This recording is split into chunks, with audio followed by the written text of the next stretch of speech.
Hello dear friends, welcome back to my English classes. Today we are going to discuss the various uses of the modal auxiliary verb would. Instead of saying the uses of would, it would be better to say the different instances or the different contexts in which the modal auxiliary verb would is used and the difference in the meaning it makes in different contexts. ఈ రోజు మనము model auxiliary verb would uses గురించి మాట్లాడదాం. అంటే రకరకాల సందర్భాల్లో would అన్నది ఏ మీనింగ్ని సూచిస్తుంది, దాన్ని ఎలా వాడాలి, అది వాడడం వలన మీనింగ్లో డిఫరెన్స్ ఏమొస్తుంది అన్న విషయాన్ని మనము డీటెయిల్గా డిస్కస్ చేద్దాం. లాస్ట్ వీడియోలో నేను విల్ అన్న మోడల్ ఆక్సిలరీ వర్బ్ గురించి డిస్కస్ చేసిన. స్టార్ట్ చేద్దామా? వుడ్ అన్నది 7 డిఫరెంట్ కాంటెక్స్ట్లలో మనకు ఉపయోగపడుతుంది లేదా 7 డిఫరెంట్ కాంటెక్స్ట్లలో మనకి కనబడుతుంది. Would is generally seen in 7 different contexts. What are they? The first one, a past of విల్కి భూతకాలంలా. బి ఆఫర్, జనరల్గా ఆఫర్ అంటే మనం ఏమనుకుంటాం, ఆఫర్ 1+2 ఫ్రీ, అది నౌన్ రూపంలో కాదండి, ఇది వర్బ్ రూపంలో. ఆఫర్ అంటే 2 మీనింగ్స్ రావచ్చు. మొదటిది ప్రతిపాదన, ఇంగ్లీష్లో ప్రపోజల్ అని కూడా అంటాం కదా, లేదా ఇవ్వడం. డీటెయిల్గా డిస్కస్ చేద్దాం. సి ప్రిఫరెన్స్ అంటే ఎంచుకోవడం, చాయిస్. పాస్ట్ హ్యాబిట్, ఒకప్పుడు ఉన్న అలవాటు. ఈ ఆస్కింగ్ ఫర్ పర్మిషన్, అనుమతి తీసుకోవడం. రిక్వెస్ట్, విన్నపం. Future of the past. ఇప్పుడు ఒక్కొక్క యూస్ గురించి మనము డీటెయిల్గా డిస్కస్ చేద్దాం. The first use, would is used as the past tense of will. Would is used as the past tense of విల్కి పాస్ట్ టెన్స్ వుడ్. మరి దీన్ని ఎలా వాడతాం మనము? ఒక చిన్న ఎగ్జాంపుల్ చూడండి. Ramu said I will help you. Ramu said I will help you. Ramu అనేవాడు చెప్పాడు ఏమని? నేను నీకు హెల్ప్ చేస్తాను. I will help you. ఇది యాక్చువల్గా డైరెక్ట్ ఇండైరెక్ట్ స్పీచ్లో ఉంది, కానీ ఈ పర్టికులర్ కాంటెక్స్ట్ అన్నది దీంట్లోనే మనకు కరెక్ట్ ఎగ్జాంపుల్ కనబడుతుంది.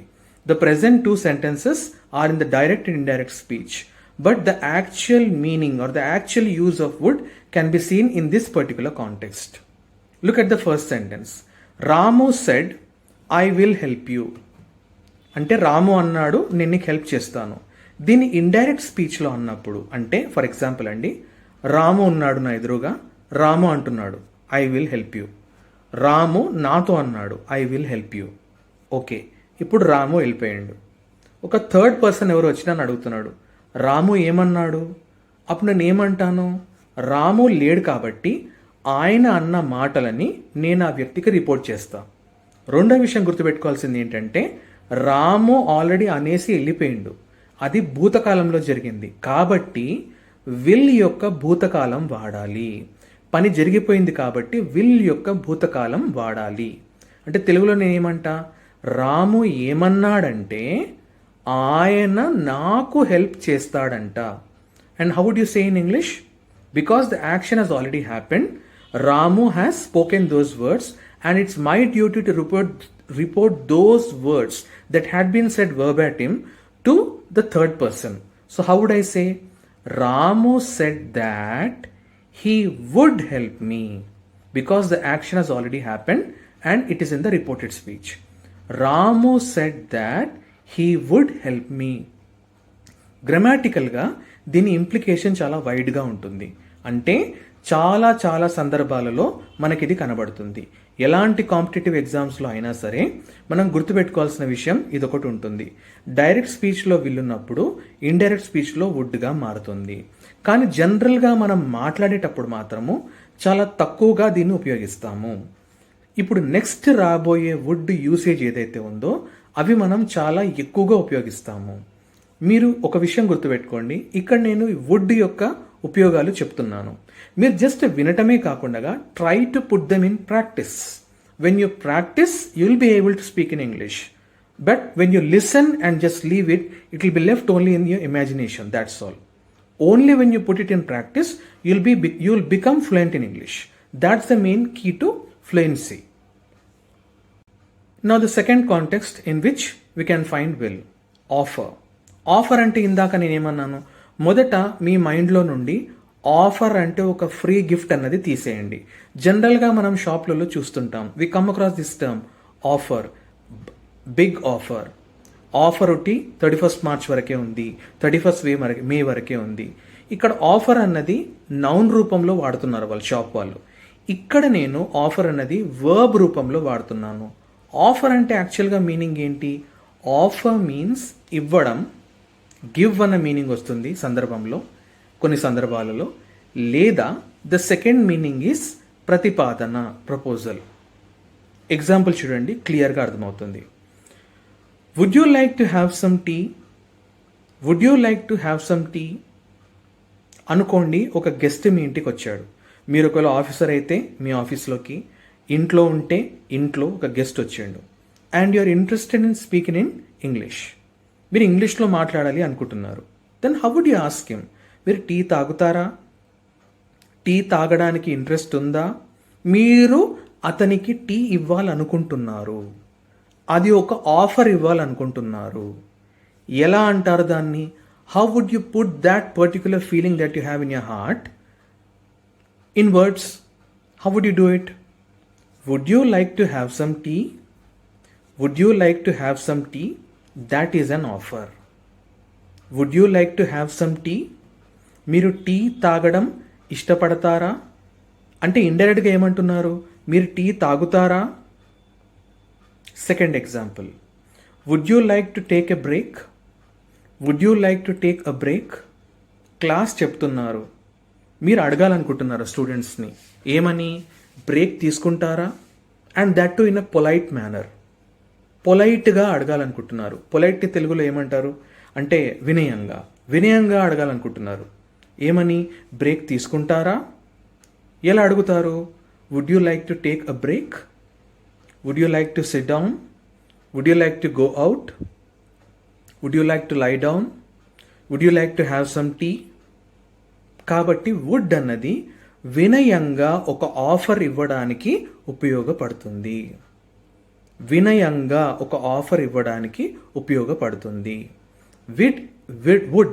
Would is used to make an offer politely. This is the second usage of would. Next time మీ ఇంటికి ఎవరైనా గెస్ట్ వచ్చినప్పుడు మీరు సిగ్గుపడాల్సిన అవసరం లేదు. మీరు ఈ పర్టికులర్ సెంటెన్స్ని యూజ్ చేయండి. Would you like to have some tea? Would you like to have some coffee? Or shall we start a discussion? Atla. Now the third usage of would, or the third context in which we can generally find would. Preference. Prefer ante enti? ఎంచుకోవడం. For example, I prefer coffee to tea. నాకు tea కన్నా coffee అంటే ఇష్టం. ఇప్పుడు would ఎలా వాడతారో చూద్దాం. ఒకసారి example చూడండి. ప్రిఫరెన్స్ అంటే ఎంచుకోవడం. I would rather play cricket than sit idle. Idle అంటే ఊరికేనే. I would rather play cricket than sit idle. నేను ఊరికే కూర్చోవడం కంటే క్రికెట్ ఆడడం ఇష్టపడతాను. ఇక్కడ చాయిస్ ఉంది, గమనించండి.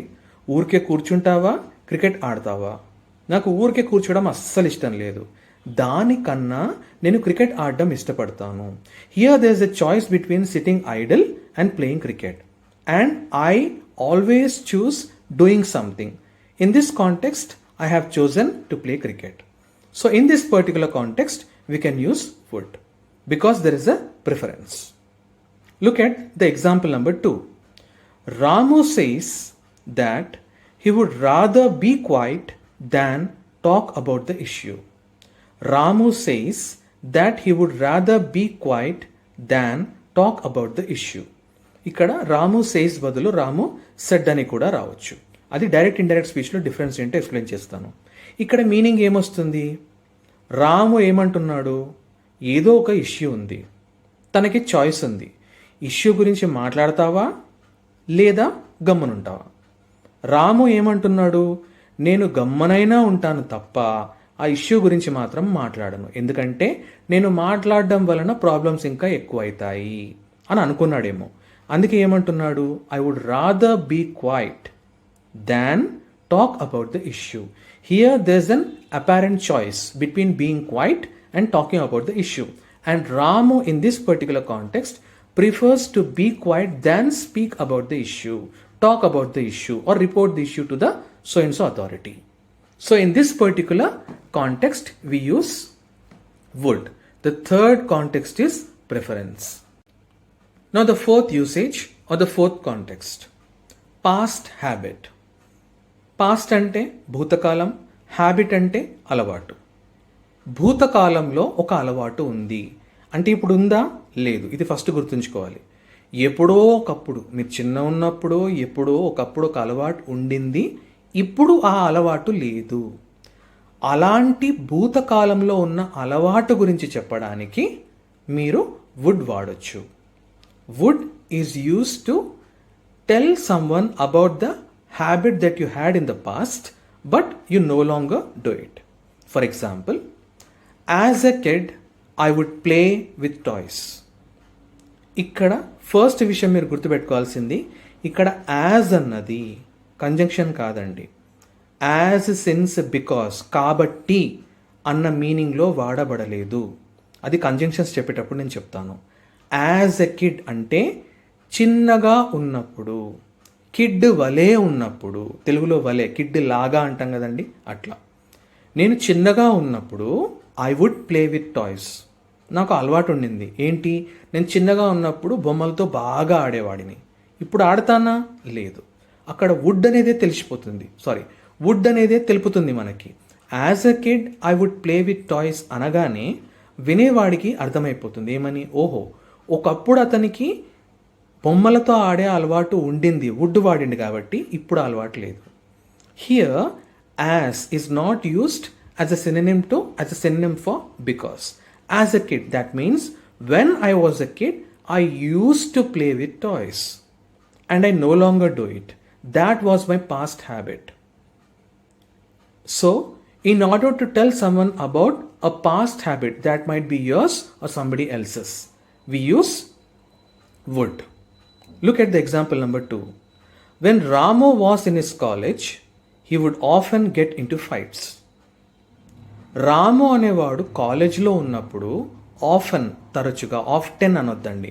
అమెరికన్స్ ఆఫ్టెన్ అని అంటారు, మనం బ్రిటిష్ ఇంగ్లీష్ ఫాలో అవుతాం కాబట్టి often, t silent. Just information కోసం చెప్తున్నాను. హీ వుడ్ ఆఫెన్ అంటే తరచుగా గెట్ ఇంటూ ఫైట్స్. రాము అనేవాడు కాలేజ్లో చదివేటప్పుడు అతడు తరచుగా గొడవ పడేవాడు, ఫైట్స్కి వెళ్ళేవాడు, అది అతని అలవాటు. ఇక్కడ వుడ్ వాడబడింది కదా, అంటే ఇప్పుడు కూడా కొట్లాడతాడా, లేదు. When you say would, he would often get into fights, itself implies that it was his past habit and he no longer does it. When he was in the college, he had the habit of picking up fights with his friends, but now he no longer does it. So the fourth use or the fourth context in which we can find would is the past habit. పాత అలవాటు, ఒకప్పుడున్న అలవాటు గురించి చెప్పడానికి మనము would అనేది వాడతాము. మీరు కూడా మీ పాత అలవాట్లు చెప్పడానికి వుడ్ అనేది వాడండి. For example, when I was in class 6, I would go to the cinema with my friends. I would go for a movie with my friends, etc., etc. Now the fifth usage of would is for asking permission. Asking for permission. Permission తీసుకోవడానికి. Permission అంటే అనుమతి తీసుకోవడానికి. ఇక్కడ ఒక phrase ఉందండి. జనరల్గా మనము minded వుడ్తో పాటు వుడ్ యూ మైండ్, జనరల్గా పర్మిషన్ తీసుకునేటప్పుడు వుడ్ యూ మైండ్, వుడ్తో పాటు యూ మైండ్ అన్న ఈ యూ మైండ్ అన్నది కూడా వుడ్తో కలిపి వాడతాం. వుడ్ యూ మైండ్, ఇట్లా గుర్తుపెట్టుకోండి. వుడ్ యూ మైండ్ జనరల్గా పర్మిషన్ తీసుకునేటప్పుడు కెన్ ఐ, మీ ఐ ఇలా వాడతాం మనం. దాని బదులు వుడ్ యూ మైండ్ అన్నది కూడా it's a polite way of asking for permission. For example, would you mind if I sat here? Would you mind if I sat here? ఇంకొక విషయం చెప్తున్నాను. వుడ్ వచ్చింది కాబట్టి ఐ తర్వాత సాట్ పాస్ట్ టెన్స్ రావాలి. చాలామంది టీచర్స్ ప్రొఫెసర్స్ కూడా తప్పు చేస్తారు. ఏం చేస్తారు వాళ్ళు? When they use would but conveniently they use the V1 form. అంటే would you mind if I sit here? Even it sounds correct, అది వినడానికి కూడా మనకు కరెక్ట్ అనిపిస్తుంది. But remember this is a conditional. If ఉంది అక్కడ, జస్ట్ దాని dependent and independent clauses change. The dependent and independent clauses, the place has been changed, that's all. But the conditional remains the same. Hence, we need to use the V2 form after if. ఇప్పుడు దీని meaning ఏమొస్తుంది? Would you mind if I sat here? Would you mind అంటే మీరేమైనా అనుకుంటారా? నేను ఇక్కడ కూర్చుంటే మీరేమైనా అనుకుంటారా అంటే ఇండైరెక్ట్గా ఏమంటున్నారు? నేను ఇక్కడ కూర్చోవచ్చా అని మీరు పొలైట్గా పర్మిషన్ తీసుకుంటున్నారు. Would you mind if I sit here? The second one, second example, would you mind if I used your phone? నేను మీ ఫోన్ వాడొచ్చా? Would you mind if I used your phone? So this is the fifth usage or the fifth context in which we can find would. Would is also used for asking permissions. Now the sixth usage of would, for request, for requesting someone. తెలుగులో దాన్ని విన్నపం అని అంటాం. Now look at the example on your screen. Would you kindly close the window? Would you kindly close the window? You may as well say, can you close the window? But it doesn't sound so polite. అంత పొలైట్గా అనిపించదు. అందుకే మనము would you kindly close the window? It sounds very polite. It's the most polite way of requesting someone. If you want to request someone, better you use would you kindly. Would you kindly close the window? Would you kindly close the window? దయచేసి కిటికీ మూయగలరా? The second example. Would you kindly help me? Would you kindly help me in lifting the bench, etc.? Would you kindly help me in doing my homework, etc., etc.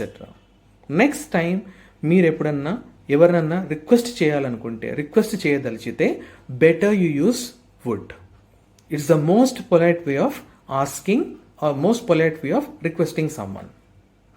Now the seventh usage, it's a very rare usage. ఇది చాలా అరుదుగా వాడతాం మనం. మన English text బుక్లో 6th to 10th వాళ్ళ దాంట్లో ఒక పేజ్లో ఇది ఇవ్వబడింది. ఇది పిల్లల్ని కష్టపెట్టడానికి ఇవ్వబడిందని చెప్పేసి నా ఉద్దేశం. But still, this is also a usage, very rare usage. You use it very rarely. Future of the past. The title itself is very confusing. Future undi, past undi. Future of the past. భూతకాలం యొక్క భవిష్యత్తు. అది తెలుగులో రాస్తే కొంచెం కన్ఫ్యూజింగ్గా ఉంటుందని చెప్పేసి నేను రాయలేదు. నేను ఎక్స్ప్లెయిన్ చేస్తాను. ఒక్కసారి just have a look at the example they. He left the party early, unaware that Allu Arjun would later be there. Now assume there was a party yesterday and he just assume that Ramu, my friend, went to the party. We went to the party. Ramu left early, and after Ramu left, Allu Arjun. Is a big fan of Allu Arjun, and Allu Arjun came there. Ramu Allu Arjun పార్టీకి వస్తాడని తెలియక party నుండి తొందరగా వెళ్ళిపోయాడు. పాస్ట్లో ఒక action జరిగింది. ఆ పాస్ట్లోని భవిష్యత్తులో వెంటనే ఇంకొక యాక్షన్ జరిగింది. ఏంటది? రాము వెళ్ళిపోవడము. దాని భవిష్యత్తు ఇంకొంచెం ముందుకెళ్తే ఏం జరిగింది? అల్లు అర్జున్ వచ్చాడు. అలాంటి ఒక సంఘటనని తెలపడానికి మనము ఈ వుడ్ అనేది వాడతాం. He left the party early unaware. Unaware అంటే తెలియదు కాబట్టి. That Allu Arjun would later be there. Allu Arjun తర్వాత పార్టీకి వస్తాడని తెలియక అతడు ముందే వెళ్ళిపోయాడు. Future of the past. Now example number 2. Nobody expected that Tendulkar, an academic failure, would become a sports icon. Tendulkar 8th క్లాస్లో ఫెయిల్ అయినాడంట. ఆయన చెప్పిన దాన్ని బట్టి మనకి న్యూస్లో తెలుస్తుంది కదా, 8th క్లాస్ ఫెయిల్ అయినాడంట. ఆయన 8th క్లాస్ ఫెయిల్ అయిన తర్వాత ఎవరన్నా అనుకుండొచ్చా ప్రపంచం మొత్తం తెలిసిన he would become a very famous cricketer, in fact one of the best cricketers in the world? Yes, nobody expected. That was the future of that past. ఆ టైంలో ఆ పాస్ట్ యొక్క ఫ్యూచర్ అది. అప్పటికి ఇంకా ఎవరికి తెలియదు. Nobody expected that Tendulkar and academic failure would become a sports icon. ఆ టైంలో టెండూల్కర్ ఫెయిల్ అయ్యాడు, తను ఒక స్పోర్ట్స్ ఐకాన్ అవుతాడు అని ఎవ్వరూ అప్పుడు ఎక్స్పెక్ట్ చేయలేదు. అలాంటి సందర్భాల గురించి చెప్పడానికి మనము వుడ్ అనేది వాడతాము. సో వుడ్ అనేది ఈ 7 కాంటెక్స్ట్లలో వాడతాం. We use would in the 7 context. These are the 7 uses of would. It's better not to say uses because wood is not a thing, wood is not a tool, it's not a device. The 7 contexts in which we find wood and the difference in the meaning it makes when we use wood in that particular context. My only suggestion is I urge you to use wood in your daily conversation. It will make your English better.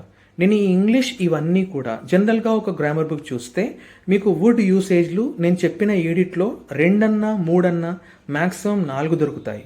కానీ ఇక్కడ ఈ 7 usages కంప్లీట్గా would అనేది ఎక్కడెక్కడ వాడబడుతుందో అవన్నీ examples నేను ఇవ్వడం జరిగింది. Try to put them in practice. ఎవరికన్నా టీ ఆఫర్ చేసేటప్పుడు would you like to have some tea, would you like to have some juice ఇలా అడగండి. పర్మిషన్ తీసుకుంటప్పుడు వుడ్ యూ మైండ్, రిక్వెస్ట్ చేసేటప్పుడు వుడ్ యూ కైండ్లీ ఇలా వాడడానికి ట్రై చేయండి. Then your English becomes better. Always remember fluency is not a matter, accuracy. When you become accurate, when your sentences are grammatically accurate, fluency automatically creeps in. I hope you have like the video. మీకు video నచ్చినట్లయితే like, subscribe మరియు share చేయండి. ఇంకో విషయం, మీకు ఇంగ్లీష్లో ఎలాంటి doubts ఉన్నా, ఏ టాపిక్లో డౌట్స్ ఉన్నా ప్లీజ్ కింద కమెంట్ సెక్షన్లో పెట్టండి. నేను దానిపైన డీటెయిల్గా వీడియోస్ చేస్తాను. Thank you.